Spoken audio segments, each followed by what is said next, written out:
Hello viewers, আসসালামু আলাইকুম। আপনারা কেমন আছেন? আশা করি ভালোই আছেন। 1 মিনিট ট্রিক্স চ্যানেলে আপনাকে স্বাগতম। আজকের পর্বে থাকছে এডিটিং পার্ট 2। তো আসুন কথা না বাড়িয়ে চলে যাচ্ছি স্ক্রিনে। এই ভিডিও দেখে আপনারা যদি উপকৃত হন, আপনারা অবশ্যই আমার চ্যানেলটি সাবস্ক্রাইব করবেন। এর পাশাপাশি বেল আইকনে ক্লিক করে রাখবেন, যাতে পরবর্তী ভিডিওর নোটিফিকেশন আপনারা সহজেই পেয়ে যান।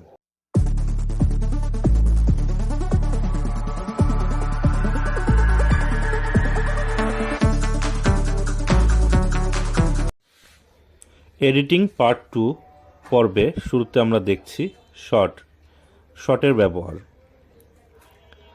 আপনারা আপনাদের ডাটা সেটকে শর্ট করতে চাইলে সেই হেডারের উপর সিলেক্ট করে রাইট বাটন ক্লিক করবেন। একটা পপ আপ উইন্ডো আসবে, সেখান থেকে আপনারা শর্ট করতে পারেন A to Z। দেখুন এখানে টেক্সটগুলো অর্থাৎ ওয়ার্কশপ নেমগুলো A to Z অর্থাৎ ABCD অনুসারে চলে এসেছে। অথবা আপনারা এডিটিং গ্রুপ থেকেও শর্ট করতে পারেন। এখানে লক্ষ্য করুন, আমার এখানে হেডারের উপর সিলেক্ট করে আমি শর্ট A to Z করতে পারি, অথবা এডিটিং গ্রুপ থেকেও করতে পারি। তো এখানে শর্ট Z2A এটা আমরা সিলেক্ট করতে পারি। তো সিলেক্ট করলে এখন আমরা যে হেডারটি সিলেক্ট করে আছি সেই হেডার অনুযায়ী কাজ হবে। এরপর আমরা ফিল্টার দিয়ে আমরা শর্ট করতে পারি। তখন sort smallest to largest, largest to smallest দুটোভাবেই করা যাবে। কিন্তু আপনারা বাই ডিফল্ট যখন রাইট বাটন ক্লিক করে শর্ট করবেন ফিল্টার অপশন ছাড়া, সেটা A to Z দেখাবে, স্মলেস্ট টু লার্জেস্টটা দেখাবে না। এটা ফিল্টারের মাধ্যমে আপনারা করতে পারবেন। তো শর্ট A to Z এবং Z2A এই দুটোর ব্যবহার আমরা শিখে নিলাম।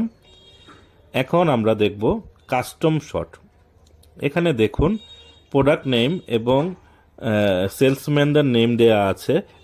প্রত্যেকটা প্রোডাক্ট কারা কি পরিমাণে সেল করেছে সেটা দেখাচ্ছে। আমরা এডিটিং গ্রুপ থেকে কাস্টম শর্ট অপশনে যাব, একটা পপ আপ উইন্ডো আসবে। সেখান থেকে লক্ষ্য করুন এখানে আমরা sort by my data has a header এটা আমরা সিলেক্ট করে নিলে এখানে তার প্রথম রোটাকেই সে হেডার হিসাবে কাউন্ট করবে। তারপর আমরা শর্ট করতে চাচ্ছি অপশনে, যে এখানে টপ টু বটম না দিয়ে লেফট টু রাইট অর্থাৎ বাম পাশ থেকে ডান পাশে শর্ট করবে। এবং শর্ট বাই দেব, আমার রো নাম্বার আছে 18 অর্থাৎ রো নাম্বার 18টা সিলেক্ট করে ওকে বাটনে প্রেস করব।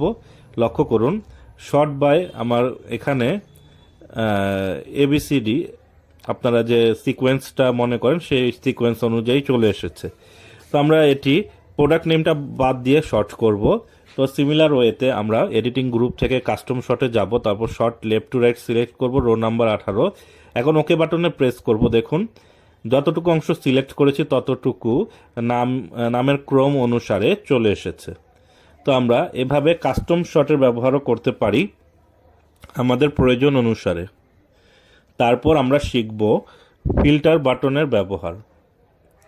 দেখুন এখানে বাই ডিফল্ট ফিল্টার করা আছে, আমি এটি প্রথমে রিমুভ করে নিচ্ছি। আপনারা ফিল্টার অপশন এডিটিং গ্রুপ থেকে যেতে পারেন, সেখান থেকে ক্লিক করে ফিল্টারে ক্লিক করবেন আপনার সিলেক্টেড ডাটার ওপর, সেটা ফিল্টার হয়ে যাবে। তো এটা শর্টকাট কিয়ের সহায়তায়ও করা যায়। Ctrl+Shift+L বাটনে প্রেস করবেন, এই শর্টকাট কিয়ের সহায়তায় এটা চলে আসবে এডিটিং। তো আমরা কিভাবে কিভাবে আমরা ফিল্টার অপশনে অ্যাপ্লাই করতে হয় সেটা শিখে নিলাম। এখন রাইট বাটন ক্লিক করে আপনারা শর্ট করেছেন, শর্ট বাই কালার, এগুলো আমরা পরে দেখাবো। ফিল্টার বাই কালার, দেখুন আমরা ফিল্টার বাই কালার যখন এই কালারটা সিলেক্ট করলাম সে অনুযায়ী এটা ফিল্টার হয়ে চলে এসেছে। এখন নো ফিল দিলাম, তো এখানে নো ফিলের ফিল্টার চলে এসেছে। তারপর আমরা ক্লিয়ার ফিল্টার দিলাম, ডাটাটা পূর্বের অবস্থায় চলে আসলো। এখন মার্চ মাসে filter by green, green colour দিলাম। এখানে গ্রিন কালারের ডেটাগুলো দেখাচ্ছে মার্চ মাসের। ক্লিয়ার ফিল্টার করে দিলাম, ফিল্টার ক্লিয়ার হয়ে গেল। এখন আমরা নাম্বার ফিল্টারের ব্যবহার দেখব। নাম্বার ফিল্টার থেকে আমরা যাব গ্রেটার দেন। তো শো রো হায়ার, এখানে এই অপশনে ফেব্রুয়ারি মাসের ওপর এটা ফিল্টার হবে।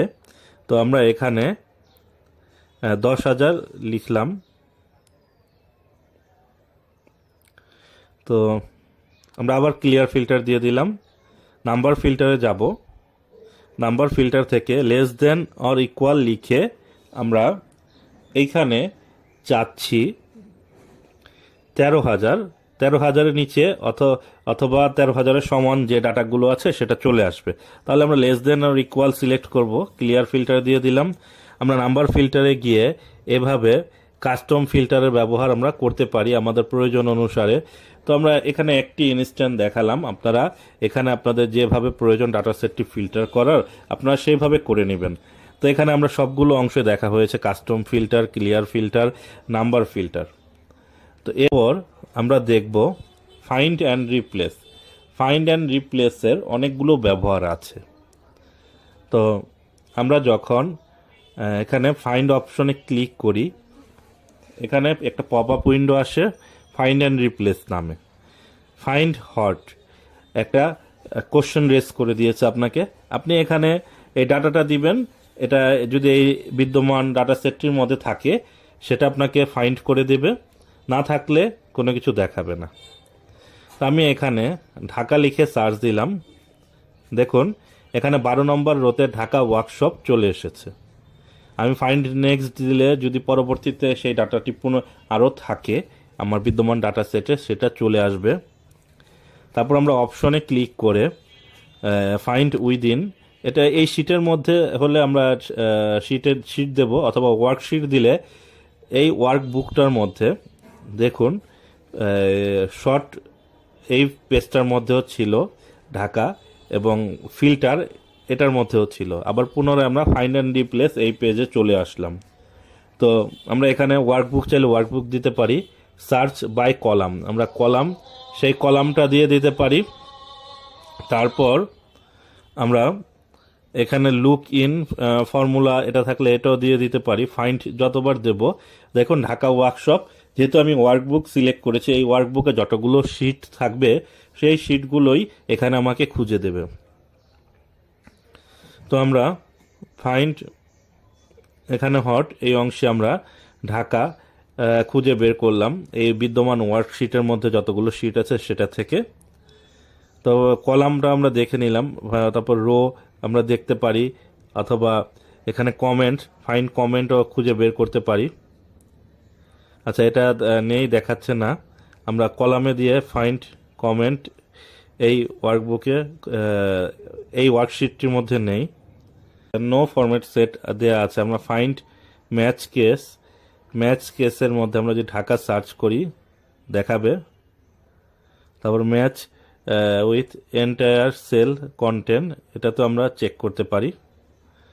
তো এইভাবে আমরা ফাইন্ড সার্চ ফাইন্ডের অপশনের ব্যবহারগুলো শিখে নিলাম।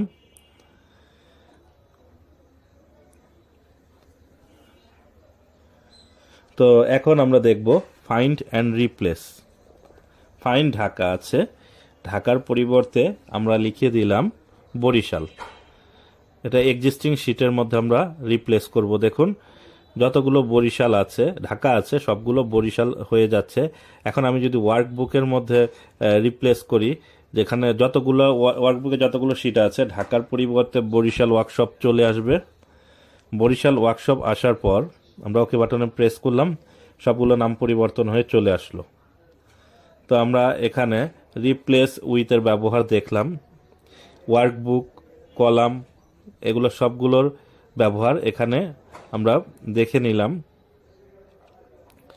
তো রিপ্লেস সার্চ, রিপ্লেস ম্যাচ, এগুলো আপনারা আপনাদের প্রয়োজন অনুসারে ব্যবহার করে নেবেন।